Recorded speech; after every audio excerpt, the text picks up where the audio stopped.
జై శ్రీరామ్. శ్రీమాత్రే నమః. శ్రీ గురుభ్యో నమః. 2025 సంవత్సరం మార్చి 29వ తారీఖు షడ్గ్రహ కూటమి మీనరాశిలో చోటు చేసుకుంటుంది. ఈ షడ్గ్రహ కూటమి 6 గ్రహాలు మీనరాశిలో సంచారం చేయబోతున్నాయి. అవి వచ్చేసేసి నవగ్రహాల్లో రారాజు అయిన సూర్యనారాయణమూర్తి, అలాగే చంద్రభగవానుడు, వక్రించిన శుక్రాచార్యుల వారు, వక్రించిన బుధ భగవానుడు, రాహుదేవుడు ఆల్రెడీ అక్కడే సంచారం చేస్తూ ఉన్నాడు, మీనరాశిలోనే సంచారం చేస్తూ ఉన్నారు. శనేశ్వరుడు కూడా ఆ రోజు మీనరాశిలోకి అడిగిపోతున్నారు. అంటే ఇక్కడ మకర రాశి వాళ్ళకి ఏలినాటి శని ఎఫెక్ట్ తగ్గిపోతుంది ఈ రోజు నుంచి. అలాగే కర్కాటక రాశి వాళ్ళకి అష్టమ శని ఎఫెక్ట్, వృశ్చిక రాశి వాళ్ళకి అర్ధాష్టమ శని ఎఫెక్ట్. వీటిల్లోంచి ఈ 3 రాశుల వాళ్ళు కూడా బయటపడబోతున్నారు. శనైశ్వరుడు సంచారం గురించి మనం విడిగా మళ్ళీ మాట్లాడుకుందాం. ప్రస్తుతం మనం ఈ షడ్గ్రహ కూటమి 6 గ్రహాలు కాలపురుషుడి కుండలిలో 1000 స్థానంలో సంచారం చేస్తూ ద్వాదశ రాశుల వాళ్ళకి, ద్వాదశ లగ్నాల వాళ్ళకి ఎలాంటి ఫలితాన్ని సూచిస్తున్నాయి, తీసుకోవాల్సిన జాగ్రత్తలు ఏంటి, ఇవన్నీ మనం ఒకసారి చూద్దాం.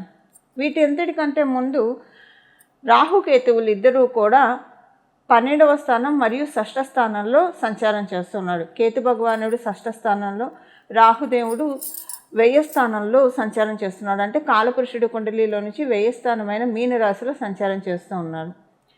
ఈ కన్యా రాశి కరెక్ట్గా చూసుకుంటే కనుక మనకి అంటే మిడ్ ఆఫ్ ద జోడియాక్ షడ్రూపీస్ని సూచిస్తుంది ఈ కన్యా రాశి. రుణ రోగ శత్రుస్థానం అని చెప్తుంది జ్యోతిష శాస్త్రం. ఈ కన్యా రాశిని 6వ స్థానాన్ని, అంటే ఏ రాశికైనా సరే 6వ స్థానం రుణరోగ శత్రుస్థానాన్ని సూచిస్తుంది. అక్కడ కేతు భగవానుడు ఉన్నాడు. యాక్చువల్గా రాహు భగవానుడికి కన్యా రాశి చాలా కంఫర్టబుల్ ప్లేస్, మీనరాశిలో కేతు దేవునికి చాలా కంఫర్టబుల్ ప్రదేశం. వీళ్ళిద్దరూ కూడా దానికి ఆపోజిట్గా సంచారం చేస్తూ ఈ షడ్గ్రహ కూటమి చోటు చేసుకుంటూ ఉంది. 12వ స్థానము మనందరినీ కూడా లిబరేట్ చేసే హౌస్. ప్రతి విషయంలో నుంచి, మనకున్న ఈతి బాధల నుంచి, అంతెందుకు మన సోల్ కూడా లిబరేట్ అవుతుందా లేదా, ఈ బాడీలోంచి ఈ సోల్ ఎప్పుడైతే డిపార్చర్ అవుతుందో ఈ సోల్ ముక్తి పదంలోకి వెళ్తుందా, ఉత్తమ గతిలోకి వెళ్తుందా, అధోగతికి వెళ్తుందా, ఊర్ధ్వలోకాలకు వెళ్తుందా, ఇలాంటివన్నీ కూడా మనం 12వ స్థానం వ్యయభావం నుంచి చూస్తాం. అంటే వ్యయభావం అంటే మొత్తం ఖర్చు అయిపోవడం, డబ్బులు ఖర్చు అయిపోవడం, మన కర్మలు కూడా ఖర్చు అయిపోవడం. అది పుణ్యకర్మలు కావచ్చు, పాపకర్మలు కావచ్చు. ఈ 2 ఖర్చు అయిపోయినప్పుడే మన సోలు ఉత్తమ గతులు చేరుకోవడానికి అర్హత సాధిస్తుంది. అయితే ఇప్పుడు మనకు అది ఇర్రెస్పెక్టివ్ ఈ 12వ స్థానంలో చోటు చేసుకోబోయే ఈ షడ్గ్రహ కూటమి ద్వాదశ రాశుల వాళ్ళకి ఎలాంటి ఫలితాన్ని తెచ్చిపెట్టబోతుందో. ఈ షడ్గ్రహ కూటమిలో ఒక విశేషాంశం ఉంది. ఈ షడ్గ్రహ కూటమి ఒక 2 విశేషాంశాలను సూచిస్తుంది. కన్యా రాశిలో కేతు భగవానుడు సంచారం చేస్తున్నాడు. కన్యా రాశ్యాధిపతి అయిన బుధ భగవానుడు మీనరాశిలో సంచారం చేస్తూ ఉన్నారు.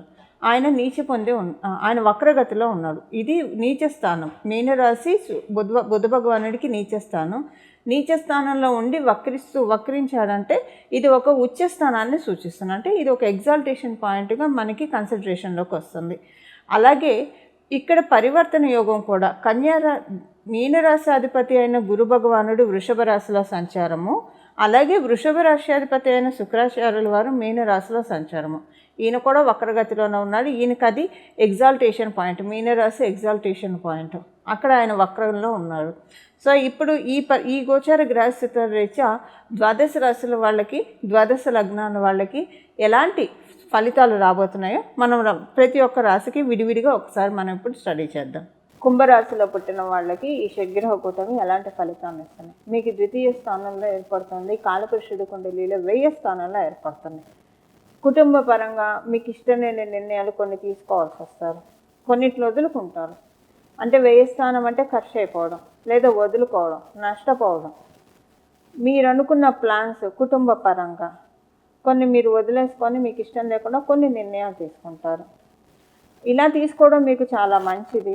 ఎందుకంటే ఇలా మీరు అనుకున్న ప్లాన్స్ అనుకున్నట్లు మీ కుటుంబ సభ్యులు ఒప్పుకొని మీరు చేస్తే కనుక చేయడానికి వాళ్ళ సహకారంగా ఉంటే తర్వాత రోజుల్లో చాలా ఇబ్బందులు తలెత్తుతాయి అలాంటి నిర్ణయాల వల్ల.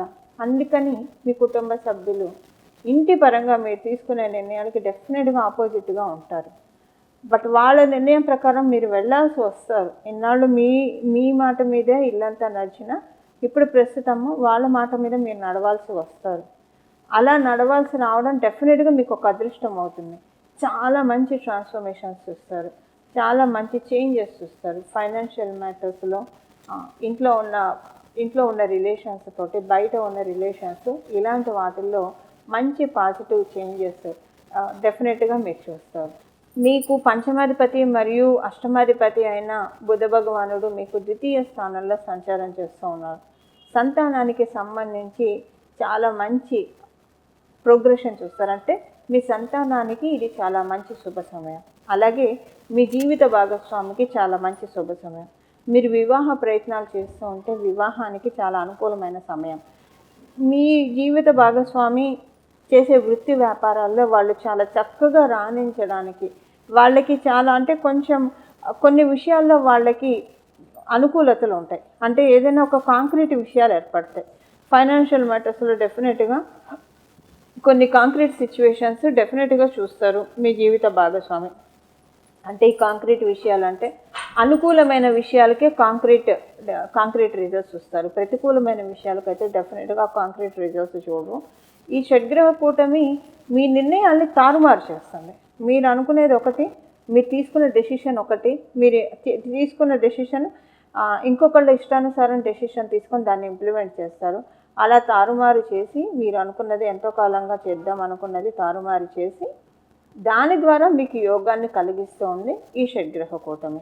ఇది షడ్గ్రహ కూటమి ఇచ్చే ఫలితాలు కుంభరాశిలో పుట్టిన వాళ్ళకి. చూశారు కదండి ఈ షష్టగ్రహ కూటమి మీ రాశి వాళ్ళకి ఎలాంటి ఫలితాన్ని అందజేస్తూ ఉందో. ఇప్పుడు మనం దీనికి చేసుకోవాల్సిన పరిహారం, ఏ పరిహారం చేసుకుంటే ఈ షడ్గ్రహ కూటమి యొక్క బ్యాడ్ ఇంపాక్ట్స్ మనకి రాకుండా, అలాగే ఈ ఎప్పుడైనా సరే ఒక 2 గ్రహాలు కలిస్తే యోగం, 3 గ్రహాలు కలిస్తే యోగం, 4 గ్రహాలు కలిస్తే యోగం. ఎప్పుడైనా యోగాలు ఎలా ఏర్పడతాయి?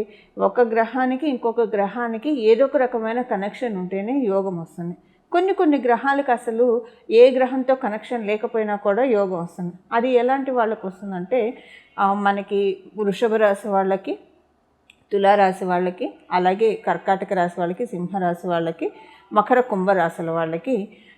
ఇప్పుడు వృషభ రాశి వాళ్ళకి, తులారాశి వాళ్ళకి శనీశ్వరుడు ఒక్కడు చాలు, ఏ గ్రహంతో సంబంధం లేకుండా పరిపూర్తిగా రాజయోగాన్ని ఇచ్చేస్తాడు. అలాగే కర్కాటక రాశి, సింహరాశి వాళ్ళకి మంగళ ఒక్కడు చాలు. అతనికి ఏ గ్రహంతో, మంగళకి ఏ ప్లానెట్తో సంబంధం లేకపోయినా పరిపూర్తి రాజయోగాన్ని ఇస్తాడు. మకర కుంభరాశుల వాడికి శుక్రాచార్యులు ఒక్కడు చాలు, ఏ గ్రహంతో సంబంధం లేకపోయినా పరిపూర్తి రాజయోగాన్ని ఇస్తారు. అదే వాళ్ళు కూడా ఇంకొక గ్రహంతో కలిస్తే ఈ యోగం అనేది మరింత పటిష్టమవుతుంది, మరింత బలోపేతం అవుతుంది. ఇప్పుడు ఈ యోగాన్ని మనం పటిష్టం చేసుకోవడానికి ఏ రకమైన పరిహారం చేసుకోవాలో ఇప్పుడు మనం చూద్దాం.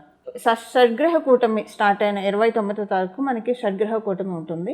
ఈ రోజు మొదలుకొని ఒక 11 రోజులు లేదా 21 రోజులు ప్రతిరోజు కూడా మీకు వీలైతే హనుమంతుడు ఆలయానికి వెళ్ళి అక్కడ ఒక 41 సార్లు ప్రదక్షిణం చేసి 41 సార్లు హనుమాన్ చాలీసా చదువుకుంటే చాలా మంచి సత్ఫలితాన్ని ఈ షడ్గ్రహ కూటమి తెచ్చిపెడుతుంది. సో ఉదాహరణకి మీ ఇంటి దగ్గర ఆంజనేయ స్వామి వారి గుడి అందుబాటులో లేదు, ఉదాహరణకు ఒకవేళ అందుబాటులో ఉన్న మీ టైం బిజీ వల్ల మీరు 21 రోజులు కంటిన్యూగా వెళ్ళలేకపోతూ ఉన్నారంటే 21 రోజులు మీ ఇంట్లో అయినా సరే ప్రతిరోజు స్నానం చేసిన వెంటనే హనుమాన్ చాలీసాని ఒక 11 సార్లు మీరు చదువుకోవాలి. ఖచ్చితంగా 21 రోజులు ప్రతిరోజు క్రమం తప్పకుండా 11 సార్లు రిపీటెడ్గా హనుమాన్ చాలీసాని చదువుకోవాలి.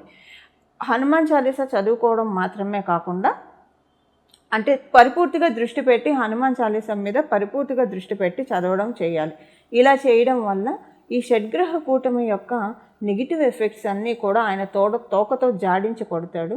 అలాగే దీనివల్ల వచ్చే యోగాలన్నింటినీ కూడా ఫిల్టర్ చేసి మనకు అందిస్తాడు, అంటే మనల్ని ఆశీర్వదిస్తాడు. ఆయన ఆశీర్వాదం, భగవంతుడి ఆశీర్వాదం ఎప్పుడైతే మనకు వస్తుందో అది ఒక వరం. భగవంతుడి ఆశీర్వాదం అంటే మనకి జీవితంలో లోటు ఏముంటుందో చెప్పండి.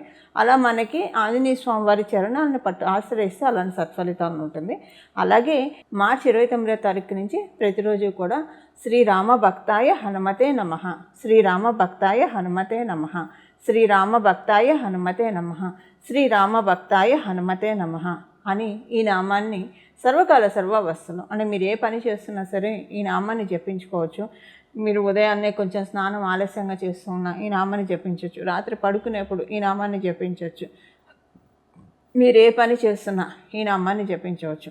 ఒక్క మీరు బాత్రూమ్కి వెళ్ళినప్పుడు తప్పించి ఇంకా మిగతా సమయాలు మొత్తం కూడా ఈ నామాన్ని చక్కగా జపించవచ్చు. ఇలా ఈ విధంగా హనుమంతుడి చరణాన్ని ఆశ్రయిస్తే ఈ షడ్గ్రహ కూటమి మనందరికీ కూడా చాలా చక్కటి శుభ ఫలితాన్ని మనకు అందజేస్తుంది. అలాగే మీరు అమ్మవారు ఉపాసకులు అయితే ప్రతిరోజు కూడా 3 సార్లు లలితా సహస్రనామం చదవడానికి ప్రయత్నించండి. 3 సార్లు లలితా సహస్రనామం చదవడం కావచ్చు, వినడానికి కావచ్చు ప్రయత్నించండి. ఇలా 3 సార్లు లలితా సహస్రనామం చదవడం వల్ల లేదా వినడం వల్ల కూడా చాలా చక్కటి సత్ఫలితాన్ని, ఎందుకంటే అమ్మవారు మనకి ఈ సమయంలో అంటే మన జన్మ కుండలిలో కనుక ఏదైనా మీ జన్మ జాతకంలో మీనరాశి సంబంధించిన ఎఫెక్ట్స్ ఏమన్నా ఉంటే, అలాగే ఇప్పుడు మనం తెలుసుకున్న ఈ షడ్గ్రహ కూటమి, ఈ షష్టగ్రహ కూటమి, ఈ 6 గ్రహాలు ఏమన్నా మీ జన్మ జాతకంలో సరిగ్గా లేకపోతే, బలోపేతంగా లేకపోతే లలిత సహస్రనామం ఈ సమయంలో 3 సార్లు చదవడం వల్ల ఆ షడ్గ్రహ కుటుంబంలో ఉన్న గ్రహాలన్నీ కూడా మన జన్మజాతకంలో బలోపేతం చేసుకోవడానికి చాలా చక్కగా అమ్మవారు దీవిస్తారు. ఇందులో ఏమాత్రం సందేహం లేదు. ఇలా మనందరం కూడా ఈ షడ్గ్రహ కూటమిని చక్కగా అనుకూలంగా మార్చుకోవాలని చెప్పి మన జన్మజాతకంలో ఉన్న ఇబ్బందుల నుంచి మనం బయటపడి గట్టెక్కి, అలాగే మన జన్మజాతకంలో ఉన్న బ్లెస్సింగ్స్ని మనకి వెలికి తీసే షడ్గ్రహ కూటమికి మనందరం కూడా ఆహ్వానం పలుకుదాము. మంగళం. నమో భగవతే వాసుదేవాయ.